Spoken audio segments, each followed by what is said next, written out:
வாக்குத்தத்த தேசத்தை மறந்தபடியால் இஸ்ரவேலர்கள் வனாந்திரத்தில் பெரிய விருந்தை கேட்டார்கள். அதே போல நாமும் நீதியான வாழ்க்கையை மறந்தபடியால் நம் ஆசை இச்சைகளை தேடி தேடி அலைகிறோம். அதனால் கவலை, பயங்களால், ஆசைகளால் நிரப்பப்படுகிறோம். பலருக்கு பயனுள்ள பிரகாசிக்கும் சாட்சியாக மாறுவதை பார்க்கும்போது இவைகள் முக்கியமானதாக படாது. விரும்புகிற வாழ்க்கை வாழவில்லையே என்பது நம் மனதை பிசைந்தெடுக்கத்தான் செய்கிறது. இழப்பதெல்லாம் ஒன்றுமே இல்லை என எப்போது தெரியும் என்றால் பலருக்கு உபயோகமான சாட்சியாக விளங்குவதை பார்க்கும்போதுதான். அப்போது இவை முக்கியமற்றதாகிவிடும். பிரகாசிக்க வேண்டிய நாம் பிரகாசமான வாழ்க்கையை இழக்கவும் வாய்ப்புள்ளது. அதுதான் பலருடைய வாழ்க்கையில் நிகழ்கிறது. தாங்கள் சுமக்க வேண்டிய சிலுவையை சுமக்காமல் விட்டு விடுகிறார்கள். வேதனைப்படுத்தும் நிறைவேறாத ஆசைகள், கவலைகள், பயங்கள் இவை மனதை எப்போதும் அரித்து கொண்டே இருப்பதால் தேவ காரியங்கள் இரண்டாம் பட்சமாகி விடுகின்றன.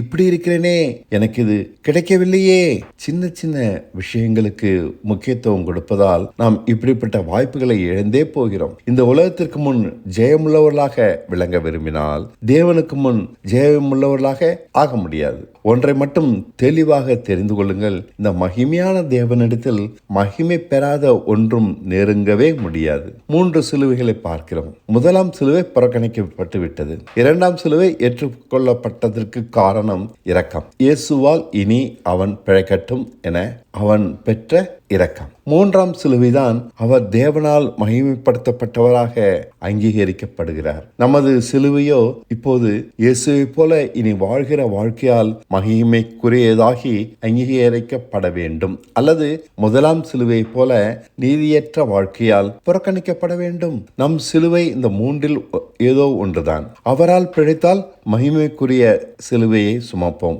நீதியாக இல்லாவிட்டால் முதலாம் சிலுவை போல புறக்கணிக்கப்படுவோம். சோதனையின்றி நேரே பரலோகம் போகலாம் என்று போதிப்பது எல்லாம் பொய். தேவன் நம்மை ஏற்றுக்கொண்டுள்ளார், அவ்வளவுதான். இதன் பொருள் தேவன் நம்மை புறக்கணிக்கவும் வாய்ப்பு இருக்கிறது, அல்லது அங்கீகரிக்கவும் வாய்ப்புள்ளது. நமது சிலுவையை நாம் சுமக்காத போது இயேசுவின் சிலுவையால் நமக்கு பயனேதும் இல்லை. அவரால் நான் அடைந்த தேவ சாயலுடன் ஞானம், பரிசுத்தம், நீதி, மீட்பெல்லாம் நம்மிடம் செயல்படவே இல்லையே.